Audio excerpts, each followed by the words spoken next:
So, yesterday we were talking about what is meditation, why do you meditate, and then a few different techniques for meditation, and we talked about them and experimented with them.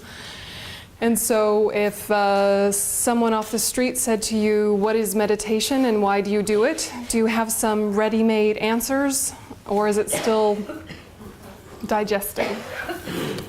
Depends on who you're talking to. Yeah, right? Yeah. What is meditation?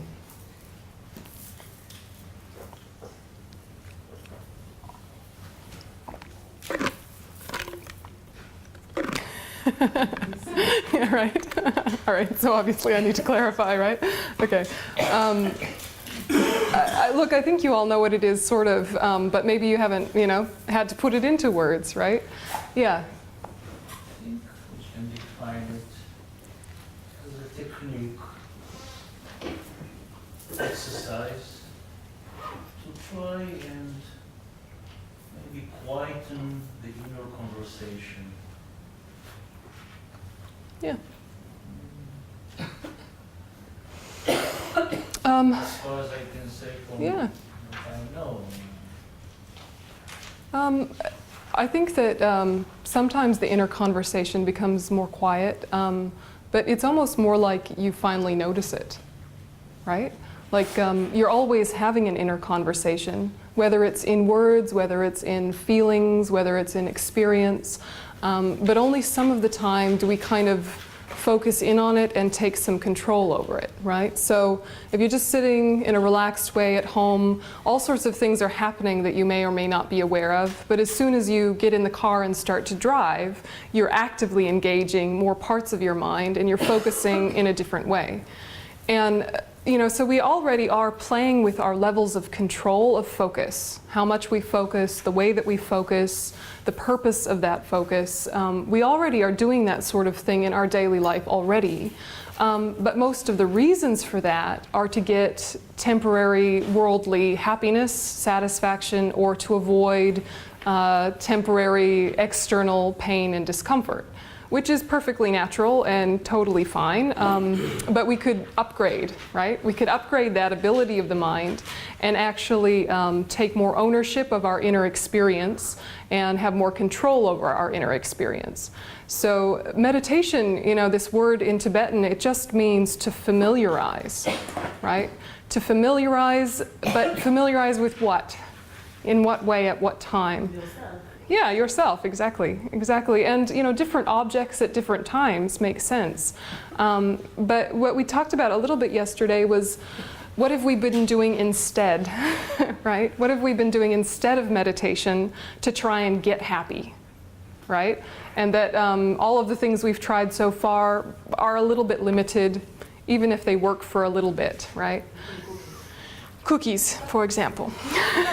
No one's going to say they don't make you happy. They do, for a minute, right? But that whole thing of if the happiness was in the cookie, then you could eat them infinitely and your happiness level would increase each time, right? And it would never turn into suffering, no matter how many you ate. And, I don't know about you, but I've got a solid packet in me that I could, fully eat the whole packet and still have happiness by the end of the packet. But by packet 2, it's going to be suffering, right? And suffering not just for that day, but probably the next day as well, right? So if the happiness was in the cookie, 2 packets would mean more happiness, right? And that's not the case. It's the mental attitude, right? So these are all basic concepts that you already know, but just to kind of revisit the fact that our current strategies have some holes, right? Or are inefficient, are too reliant on external things, right? So meditation is a way of taking power back from objects, taking power back from our sensory experience, taking power back from people, right? We give people the power to give us happiness when in fact that's coming from us. So I see you all like feverishly writing down what's on the board, so perhaps we should talk about what's on the board. Okay, so, right. You can take a picture if you like later. I'll send it by mail. Yeah? Done with it. Oh, did you already? Okay. Yeah. So mindfulness is a word you have heard, yes? Has anyone not heard this word? Yeah, even you're just like scrolling on your Facebook profile, mindfulness is coming up, right? Yeah. So why did you jump from this important sentence saying that taking back the power to us to something else. I think that was very important thing. Can you elaborate maybe on this specific point? Because this seems to me very, very, smashing the sentence. No, seriously. Yeah, I agree. I mean, you said it, just... You were the only one with me, though. Everyone else was looking at the board, so I shifted. No, I'm looking at you. Yeah. Okay, so, no, but you make a very good point. So more about what doesn't work? Do you want to talk more about what doesn't work? Okay, so what doesn't work are the 8 worldly concerns. Yeah, what doesn't work are the 8 worldly concerns. What are the 8 worldly concerns? Basically, they're pairs of hope and fear. Yeah, hoping that something good happens, fearing something bad will happen, and adjusting and readjusting and readjusting every second of our lives to get comfortable or to avoid discomfort. Physically, we do this. Internally, we do this, right? So physically, we're adjusting ourselves in our chair all the time, and some of that is necessary and practical and healthy and fine, and some of that is symptomatic of inner discontent, right? Yeah, when you're fidgeting in your chair, sometimes the chair just is uncomfortable, and that's fine. Shift, get a cushion, right? That's fine. No one's objecting to that. But there's a type of fidgeting that is very much based on inner discontent. And then internally, you're making adjustments and readjustments and readjustments, right? So if what's happening outside of yourself is entertaining to you, then you will give it your full attention. And as soon as it is less entertaining for you, you will try to embellish it. You will give it more, right? You'll say, well, this is sort of interesting, but I'm going to add some extra thoughts. Perhaps a soundtrack also, maybe. Some memories might make this more fun, and other things I've heard, right? So we're making these internal adjustments to try and get more entertained or get happier.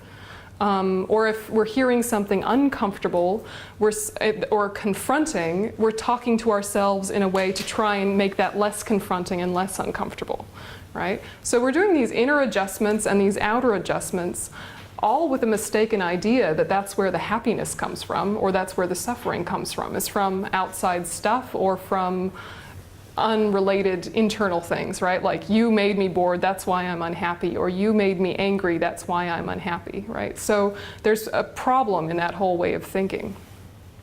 So what we start with is looking at, where did happiness actually come from? And most of our happiness is based 90% on our inner experiences and opinions about what's going on. We think it's 90% about what's going on, and 10% our mind, and it's a bit swapped, right? Later I may tell you it's 100% your mind, but it's too soon, okay? So we'll just start with 90%, okay? Just because that's more comfy. Right? But, so we really do think, okay, yes, my mental attitude affects my happiness level, but just a little bit. Really, it's the weather. Yeah, really, it's the war. Really, it's my mother, right? And so we're taking power back from the way we approach objects by realizing it was our opinion about them that triggered discomfort or comfort. And knowing things intellectually already, we know, is not enough, because we know plenty intellectually already, right? We've lived, we've seen things, we understand a lot, but for some reason that wisdom is not being integrated in the moment. Right? In daily life, we are still reactive, and after some event, we're disappointed in ourselves because we know better, and yet we acted differently to what we know. So in Buddhism, the whole practice is you start with hearing, studying, understanding, that level, but then you take it a step further to contemplating and making it your own and taking ownership of wisdom you've heard. And once you've thoroughly understood something intellectually, then you meditate on it. And meditation is basically repeating what you know, but repeating what you know in a structured way with logic, a structured logical repeating of prior wisdom. It also can be a repeated revisiting of an object, and that builds concentration. But when we're talking about analysis, it's like part of us thinks we need to be coming to fresh, new, brilliant ideas, when in fact we have plenty of old, brilliant ideas we could revisit. Yeah, and in that revisiting process, we bring them more forefront into our daily life, right? So your mother told you when you were a little girl or a little boy, treat other people the way you would like to be treated, right? Perhaps, right? Perhaps your mother told you that, common motherly statement, right?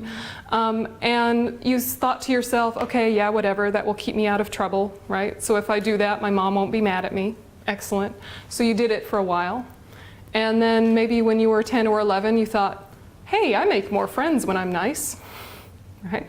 Friendship comes more easily when I'm friendly, right? And so that same wisdom your mother told you, you started to build some ownership with, some integration with, but it was still very much based on objectifying the outside world and getting what you want from others, right?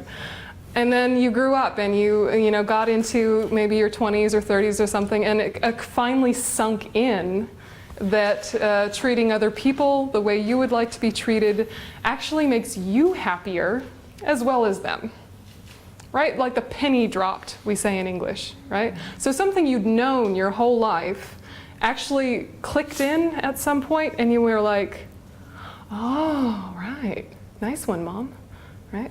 And who knows what your example is, but do you know something that you have known for years and years, but then it suddenly sunk in? That feeling of something that you've known forever sinking in. We can manufacture that process, right? We don't have to like wait to age, right? We don't have to wait for wisdom to come with age. We could have the wisdom that comes from age in a manufactured way, right? And make it happen. Because why did aging make it happen? It's because of familiarization and seeing patterns and noticing things again and again. That's how your wisdom developed over age. So why not do that on purpose, specifically, in an organized way, and not like wait to get wise when you're old, right? Make it happen now. You have the capability, right? And you're fresher now, and it's a way to prevent Alzheimer's, right? But what we really want to look at is that the mind does like wisdom. It likes it. It likes learning things. It likes being able to develop itself. But right now it's spending all of this energy and effort trying to get happy using strategies that don't work. And then we're tired. And we're burnt out and we're stressed because all the work that we've been doing isn't getting what we want enough of the time consistently. So when you do meditation, what you're doing is much more efficient for getting happiness, but it's also much more efficient for being effective and beneficial in that world. And when you're effective and beneficial in the world, that feeds back as more external conditions for happiness, right? So you could think, I wish people were nicer to me, I wish people were more respectful to me, and think of all sorts of mediation strategies to get people to be nicer and to get people to be more respectful. Or you could say, oh, people will do what they want, how about I just manage my own pride so they don't piss me off so much, right? And what happens is, then you become a very nice, patient person who people respect and are nice to, right? So you get what you wanted, but you took the power back. Do you know what I mean? Mm-hmm. Right? So with meditation, we spoke of two types, right? There's single-pointed meditation, which develops concentration. And you need concentration in everything you do, and you already have concentration to a certain degree. So you have single-pointed concentration meditations of many types, some of which are revisiting an internal object, some of which are observing a process, right? The other type was analytical meditation, and that had a structured, contained outline format where you already know the outline before you start, but you're revisiting points of wisdom you already came to so that they integrate, and the type that is more observational but with an agenda, right? So you had observational without an agenda and observational with an agenda. The agenda type being like looking for impermanence, right? So you're watching the mind to see that it's impermanent, right? That's an analytical version. Or you're watching the mind just to watch the mind, right? Knowing in the background that's a useful process, but you're not trying to manipulate it in any way. You're just watching, right? So there's a lot of different types. And whenever we lose momentum in our meditation practice, it's usually because we forgot why we're doing it. right? We forgot what the whole point was, you know? And life is maybe not too bad, so our old methods of happiness are good enough for now, right? They're working well enough. Like, you know that meditation will work better than watching television, but the television's right there, right? So click, right? But then something difficult happens at work and someone does a terrible thing and betrays you, and you think, oh crap, I have to meditate. I need to organize my life and my mind. You know, and you get back into your practice and you're doing it all the time, and yeah, and then life gets better and you go back to television, right? So we have to remind ourselves why we do it, and remind ourselves to do it when things are easy, more than when things are hard, because when things are hard, that's when we need what we've already built the skill for, right? If we wait until things are difficult to start, then, you know, that's the hardest time to do it. It can be a good catalyst. It can be a good sort of way to make you initially start, but if you're always waiting for crisis in order to get motivated, you know, we waste time, right? So you can reflect on previous crisis, right? I'm sure we have some. So previous crisis is a way of going, oh yes, no doubt such things will happen again, yes? And since crisis is inevitable, how do I build my skill and my depth so that when the next one hits, I'm not as thrown as last time, and I'm more effective? So rather than feeling like meditation is one more chore that you're not doing and therefore are bad, right? Which can happen. You think, oh, I should meditate, I should meditate. It's like, well, don't beat yourself up. You'll just create aversion to it. Take a step back and ask, why am I not? Why did I think it was a good idea in the first place? Let's just revisit some study things. Yeah, don't force yourself to do something that doesn't make sense at the time, right? Revisit why it is a person would do that. Wait until you want to, right? If you want to meditate, you will have a better meditation. So if you don't want to meditate, but you want to, yeah, take that few steps back of, oh yeah, why? What have I been doing instead? Why wasn't that working, right? Do you know what I mean? So we have to really have the right type of discipline and the right type of gentleness. Yeah, the right type of discipline, the right type of gentleness. The discipline that keeps some sort of consistent background effort that progress on a spiritual path will serve me well and will help me be more beneficial in the world. And at the time of death, all I will have is my own mind. So let's get it organized, you know. You will have people there supporting you. You will have nice, kind people and nurses and all these things, but your degree of happiness is going to be based on how much you've worked on yourself, you know? Or you can rely on morphine. That's fine too, right? But I would rather have control myself, right? So, you know, play with these ideas, but just really ask yourself, how do you want to live? How do you want to die, right? Keep revisiting these things, because life just gets faster and faster, as all of you know, right? So if you don't start now, it's not like it's going to get easier by waiting. You know, death is coming, right?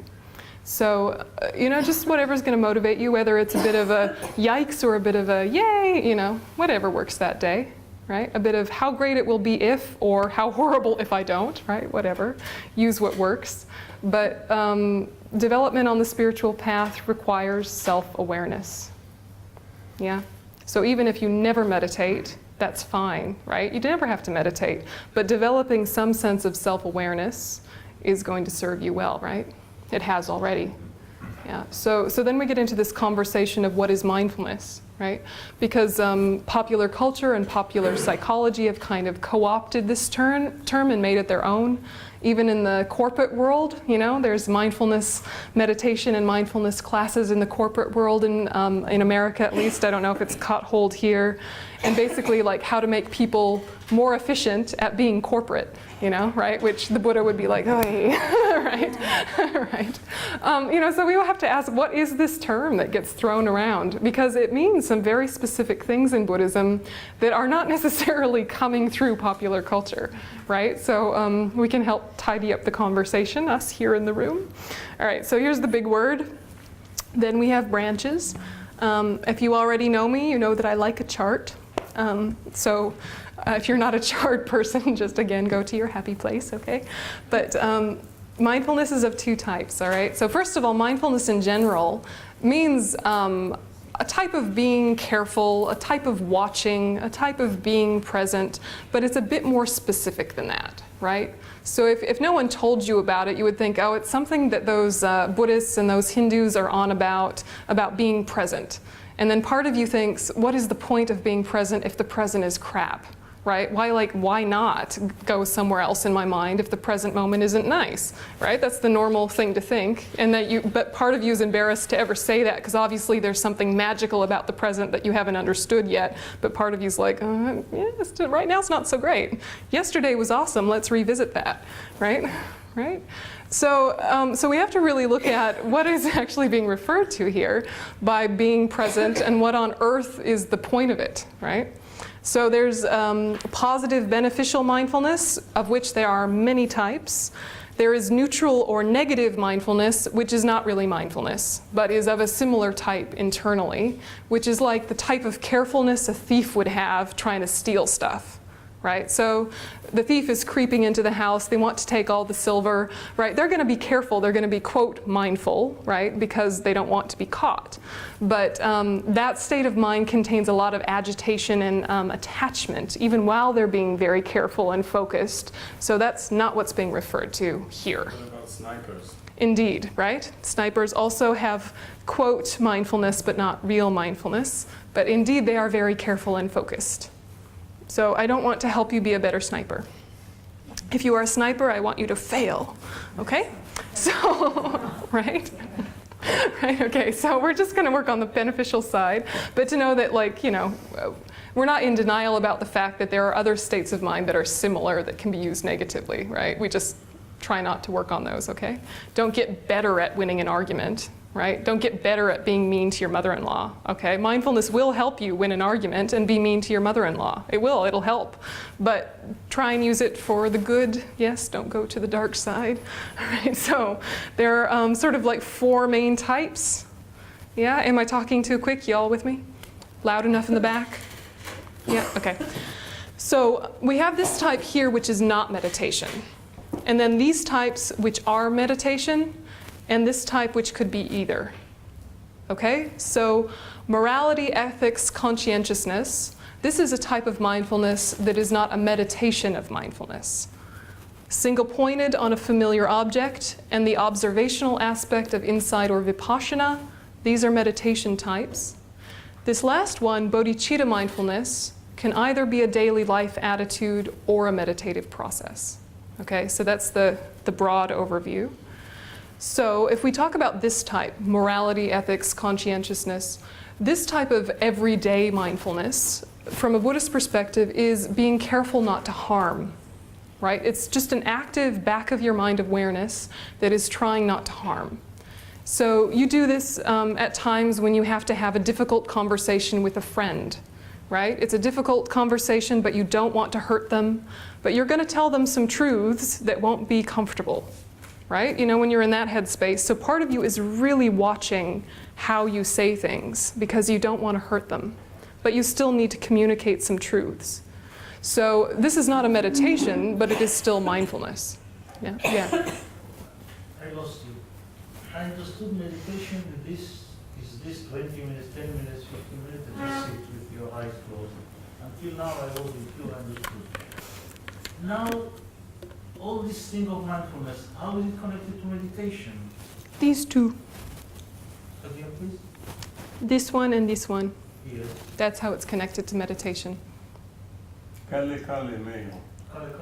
He said to me, be patient. Slowly, slowly. Yeah, I knew the Tibetan. Yeah, I don't know the Hebrew, but I know the Tibetan. Yeah. He said slowly, slowly. I thought we had conspiracy against you. Yeah, absolutely. And you're touching on a very fundamental point, which is that meditation and daily life should not be that separate. Right now they are, right? Right now you have your meditation and you have your life, right? They should not be unrelated at some point, right? One should inform the other and vice versa, right? So this is a skill that's pervasively applicable, but there's a specific form when you're on your cushion, and there's another form when you're walking around. Yeah? Okay. So, but yes, kale kale, slowly, slowly. How do you say it in Hebrew? Nice. All right. Okay, so Latte, latte. that sounds like coffee. Okay, so okay, so this one here we already do sometimes. We could do more, right? How do you do it more often? Yeah.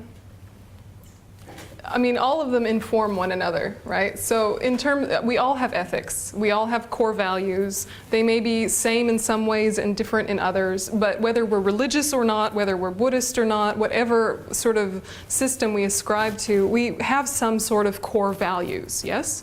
Like, you know, don't be mean, don't steal stuff, don't take other people's partners, it's rude, you know, this kind of things, right? And, you know, Buddhists have a very specific list of what is included in ethics and morality, and many of the things you would say, I do that already, how nice. And a lot of them you would say, oh, that's quite hardcore, oh, I'm waiting, right? You know, we would say, mosquito, hello, you would say, mosquito, die, right? But, you know, generally speaking, there's a lot in common, okay? So when you're thinking about this in your daily life, a Buddhist person is trying to consciously bring that, right? And nice, kind people also are trying to consciously bring that, right? How can I make sure my actions of body, speech, and mind cause no harm? Yeah? How can I make sure that happens? And so we have moments of this, or we have certain people that this happens very naturally with, and other people that not so much, right? So to build the habit and to build the skill, you just have to do it more intentionally and more on purpose. And honestly, the more concentration and the more meditation that you do, the easier it will be to be careful in your daily life not to hurt people, right? You know, some of us might still kind of want to hurt some people. Work on it, okay? But anyway, so, right, that's your business. But, okay, so there's another type, all right? And you know I like a debate, right? So after I've presented it, then let's argue, okay, if you're in the mood. Okay, so then the other type is a single-pointed focus on a familiar object. So this is what we use in meditation a lot. It's basically one of the object ascertaining mental factors, which we talked about last module, and some of you are familiar with and some not as much. Basically, it's a state of mind that's focusing on something you already know. Yeah? So whether you know about your mental factors or not, this one comes up, okay? And you can use it in this context or in this context. So, or in this context, okay. So shamatha, calm abiding, placement meditation, and Tibetan Buddhist mindfulness meditation all mean the same thing, right, for us. Yeah, with me? Where it gets confusing is mindfulness meditation is also sometimes referring to vipassana in other traditions, yeah? So this is where we get a little bit tangled, right? So you say mindfulness meditation, for a Tibetan Buddhist, that means the single-pointed type. For other people, it might mean the more observational aspect of vipassana, which is more analytical, right? So this is where we get tangled occasionally, and different traditions describe it slightly differently, but we're all aiming to the same thing, okay? So these are synonyms. Okay, so then you have the observational aspect of vipassana. So one type of vipassana is watching the physical experience, right? So you're watching the physical experience, but the physical experience is changing each moment, isn't it? So you're watching something that's moving, yeah? So it's not the same type of single-pointedness as this, yeah? But it still has that aspect of strong focus, yeah? And then what we have here is Bodhichitta mindfulness, which is like mindfulness plus, okay? So mindfulness plus is where we really want to be aiming, which is basically on the cushion, in the life, on the cushion, in the life, on the cushion, in the life, all the time. Bodhichitta mindfulness is what we want pervasively. So what is bodhicitta? It is the wish to become enlightened for the benefit of all sentient beings. Yeah, it starts as a thought or a mental factor, but with repetition it can actually become one with your main mind and imbue all thoughts eventually, okay? So bodhicitta, or the good heart, or the awakening mind, or the mind of enlightenment, these synonyms, this is really what people in Mahayana Buddhism are trying to have pervade each moment. So you might be meditating on something like the breath, but it's with bodhicitta. You might be driving the car, but it's with bodhicitta, right? So what we're trying to do is to bring this state of mind into every moment so that it becomes second nature. So it's not just non-harmfulness, it's actually an active wish to benefit. This is the ultimate purpose, 24 hours a day, this idea? Yep. Take it or leave it, right? But yeah. Yeah, absolutely. Yeah. Yes. In other words, what you're saying is all what I have said until now is introduction to this best attitude Yep. that you will be in a situation that 24/7, Yep. this will be your... Exactly. Yep, that's the aim. That's the aim. And that the more you do it, the more it builds momentum. Uncontrived, right? It will be. Yeah, it will be. Yeah. Uncontrived. בלי מאמץ. אתה חי בתוך זה, בלי מאמץ. בלי מאמץ. No, with effort. What do you mean not effort? Starts with effort. Starts with effort. It starts with effort, definitely. For this, my lifetime to do that. That's Yeah. it. Yeah. Next week. Yeah. קלה קלה. Kale. מה זה ascertaining? לאשר. Huh? לאשר את האובייקט. Yeah. Object. You're asking what is object Yeah. ascertaining? It's like the glue to the object. הדבק. אוקיי. Yeah. מה שמחבר את ה... שמאשר Glue את to the object. Yeah. Okay, so this Bodhichitta mindfulness is what Mahayana Buddhists are aiming for. If you're not a Buddhist, you can still have aspects of this, right? Which is just how can each moment have altruism? Yeah? How can I bring altruism into each moment? Why would you bring altruism into each moment? You know, do we have to start there? We might have to start there, right? What is the point of thinking of others? Yeah, right? I mean, you know, we might have to start there. That's all right. Yeah. Your egoism. Yeah. Is it? Yes, Why? it makes me feel good. Sure. Yeah, start there. Yeah, start there. It works for you. Yeah. It was- Yeah, totally start there. Yeah, slowly you upgrade. Yeah. No, I don't feel, I don't think that to be altruist per se. All right, so that's another conversation we have to have. But it's cool, right? Because it's honest. It's honest. Yeah, it's honest. And it's a beautiful thing. Okay, so, you know, what we want to look at is this like wise selfishness, which is what you describe, which is basically if you want to be happy, working for the welfare of others will wind up impacting you in a positive way, right? So it's in your own best interest to be nice, right? It's in your own best interest. But, you know, if we want to like slowly develop as people on a spiritual path of some type, hopefully there is less and less of that selfishness and more of the we are all equal in wanting to be free from suffering and wanting happiness. Therefore, may I help bring that about in a positive way for this world. Let this be my legacy to the world after I die. Whether I believe in future lives or not, may I leave the area that I occupied slightly more peaceful than when I entered it. You know, that seems like a nice way to live. Right, again, your choice, right? I don't know what's going on in your head, but I'm sure we all agree that there is a bit of disturbance in the world, and it is, you know, there's a lot of harm that happens, and we don't really want to make it worse. And we could actually make it better by working on ourselves, right?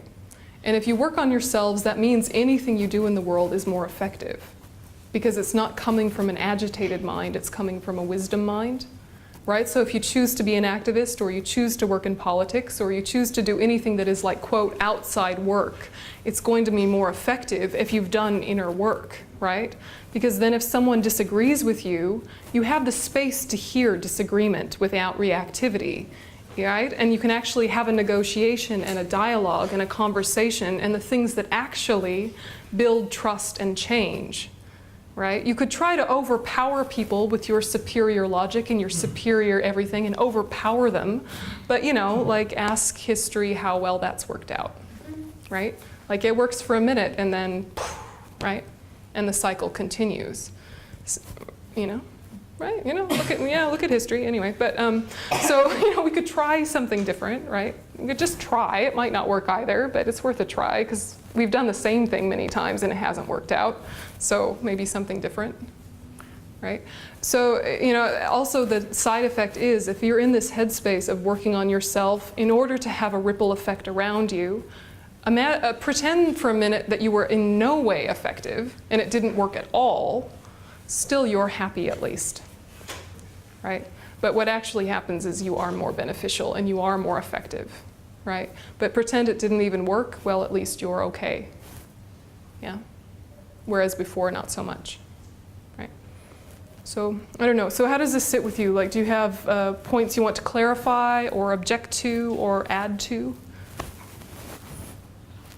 What is the meaning of neutral and mindfulness? That when we do some work, so we are neutral? Yeah, just when you're focusing in a way that's not especially positive or negative. Yeah, reading the paper maybe, yeah. Or Depending, doing yeah. So, Yeah. Driving something. Yeah, exactly. Exactly. Focus that's kind of neither here nor there. About neutral? Yeah. Yeah. Yeah. A little bit about the difference between mindfulness and awareness. Sorry? Awareness. The difference between mindfulness and awareness. Yeah. Yeah, absolutely. Awareness is tricky because it's used in many contexts as well. Awareness can refer to the broadest category of consciousness, right? Which has focus as one of its mental factors. But you know, if you talk about this broad umbrella of consciousness or awareness, these two are synonyms, consciousness and awareness, right? And then you have the subdivisions of main minds or primary consciousnesses and mental factors or states of mind.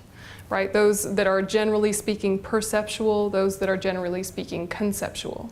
So when meditation teachers say activate your awareness or be aware of, they usually mean mindfulness.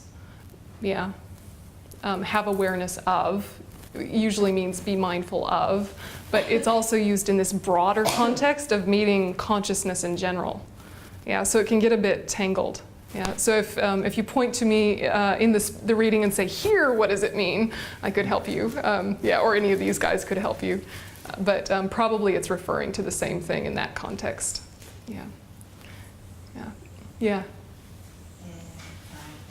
I wanted to ask whether you could clarify, on the one hand, we're asked to put in more space by meditating so that we won't be thrown over by these clouds that keep passing by. And on the other hand, we're also told that our actions does have an impact on others, and others vice versa on us. So I'm sure it's not a contradiction, but to me it's not very clear. Yep, okay, so getting that tidy, very excellent. Nice one, Suzanne. Yeah. Can you repeat it? So Suzanne is asking, so on one hand it seems like we're trying to work on more spaciousness, more clarity, you know, less reactivity. And on the other hand, we're working on developing actions of body, speech, and mind that are positive because that has an impact on other people, right? And it seems like there's some sort of contradiction. Is that your question? Yeah, okay. So, you know, so what we're trying to do here is to notice that for us as an individual, we can start taking more control and becoming more empowered about our internal experience. We can be less thrown by external conditions. So we're working on ourselves to be less reactive to external conditions while still acknowledging external conditions play a part. Right? And that other people perhaps are not in the headspace, they don't have the time or the convenience or the interest to work on themselves to take more responsibility for their own experience. So we're impacting their conditions all the time, whether we want to or not. So let's do it in a more intentional and non-harmful way. Right? So there's the work that we're doing on ourselves, and then there's the work that we're doing for others. Right? And the work we're doing on ourselves is very much about taking personal responsibility. But the work we're doing for others is not to impose responsibility on them. To say, I'm taking responsibility, you should too, right? Because they might not be in the right space for that. They might not have the conditions for that. So we're trying to create conditions for their own wisdom to be able to come out. Yeah? And we know that if we're yelling at them, it's harder to hear, right? Yeah, but if they're the one who's triggered anger within us, instead of blaming them, we work on anger, generally speaking, you know. And as we work on our own anger, we will be in a better position to know what to do with their bad behavior. right? So taking responsibility is not a passive stance. It can sound that way, right? It can sound like you're taking so much responsibility for your own state of mind that you stop being assertive when people are behaving badly. And that's not what's being said at all. It means that then that assertiveness will be coming from wisdom rather than anger, and therefore be more effective. Yeah? I don't know, does that answer your question? Or, yeah, other thoughts? Yes. Just from my understanding, if I do meditation without motivation, basically it's like a neutral mindfulness. Everyone's going, don't! All these years. Yeah, right? She was asking if I do a meditation without first setting my motivation, is it just neutral then? And it depends, right? Because I'm guessing part of you was meditating in order to be somehow more integrated, more self-aware, kinder. Yeah, good The motivation, Buddhist. what's the motivation of your life? Even if it's not completely... Yeah, of course. Yeah. Even if it's not complete, you didn't get there. But Yeah. in the beginning, but if you Yeah. want to be a good person... Yeah, that's good. Yeah. Yeah, that's good. You know, sometimes we meditate because we're bored. Sometimes we meditate because we want to relax. Sometimes we're meditating because we want to be some cool, clairvoyant, walking on water person, right? Like, you know, which is a side effect of calm abiding. So if you're in the mood, seek it out, right? But, you know, so we might have any number of reasons initially for meditating, and that's fine. It just got us into an investigating headspace. It got us into exploration. And now we just slightly adjust as we get more and more on the path to think, if it's true for me, there's some way that it's similar for others. So may this practice I do, even if it's just for my temporary relaxation in this hour, may that somehow lead to a deeper knowing that's going to benefit others, right? So you just gently upgrade and gently bring in altruism. You're not forcing yourself to be altruistic, just gently widen the radius of impact. Yeah. So, you know, it might have been neutral, it might have been positive. I don't know what went on in there, right? But also looking after yourself is not a fault, right? It's just we can slightly broaden it just gradually as we feel comfortable. Yeah. Yeah. You mentioned being assertive out of wisdom and not out of anger. Yeah. Which is a sentence which resonates really strongly for me, but I'm not sure I can take it down to earth. Could you please give us a concrete example? I'm just scanning through my relatives. Just give me a minute. I'm scanning. Yeah. Children, it's very easy. Yeah. I don't have any children though. Look, you know, amongst yourselves, no doubt you will find examples. But you know, okay. So I'm thinking about. I'm thinking about this one time years ago. I was the manager of the temple when at the nunnery where I did my training. Okay, so that meant there was a lot of moving furniture, basically, right? That was my main job, and you know, volunteer coordination, you know, and cleaning, and doing beautiful altar setups as well. But honestly, it was a lot of moving furniture around. Okay, so they picked me because I was the youngest, right? So you know, she can move furniture. She's the youngest, right? It wasn't like I had amazing qualities. I was just the youngest. So anyway, I was moving furniture one day, and I noticed this one very kind of odd person from the Eastern Bloc who had seen some things in her life was stealing stuff from the temple. Yeah, she was just stealing stuff, okay? So that's not cool. And she was stealing stuff and then throwing it away because she didn't like it, right? She didn't like iconography, she didn't like different Tibetan stylist things, and for some reason, because she was a little bit unstable, she thought it was okay for her to just take it and throw it away. So I'm saying to myself, well, that's not okay. What do I do? And I was angry. Yeah, I was definitely angry. I thought, how dare she do that with these sacred objects? How dare she do that in a public place? But I knew that if I said something out of anger, I would really create more volatile experiences. So I talked to my teacher about what should I do, what's the best approach, and he basically said many things, but one of which was, you need to be strong with her, but you need to be strong with wisdom, right? You need to be strong with her, but you need to be strong with wisdom. So do this particular meditation. And this particular meditation was about working with anger before you talk to her, right? So the next time you know you're going to see her, make sure you really get into the right motivation and the right state of mind. It doesn't mean that you're suddenly magically not angry. It means that in that moment, that's not what's informing your way of being, right? So I did some like preemptive work. And then when I saw her and I saw her doing her same old thing, I said, if you keep doing that, you can never come in the Gompa again. Yeah? If you keep doing that, you will not be allowed in the temple, and I will have to tell all of the staff not to let you in, and I will have to tell all of the monks and nuns and the entire community that you're someone who steals things and you won't be allowed in.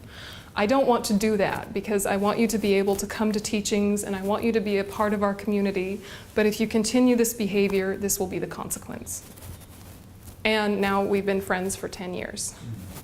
You know, but what I was doing before that was being very sweet and placating, and that was not working at all, right? I was being very diplomatic and saying things like, when you do this, I feel that. My preference would be, right? And I was being, you know, right? Like my parents are therapists, right? So I had all sorts of very nice mediation words to use, and it was not working at all. She just, felt I was condescending or patronizing or that I could be run over the top of, you know, and, you know, she was in her 50s, I was in my 20s, right? So there was a power imbalance, right? So the sweetness was not working.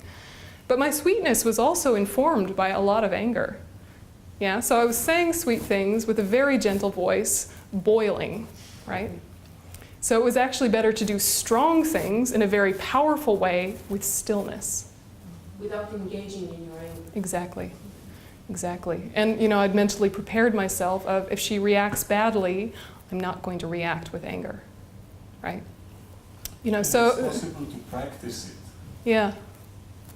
It's not coming from the skies.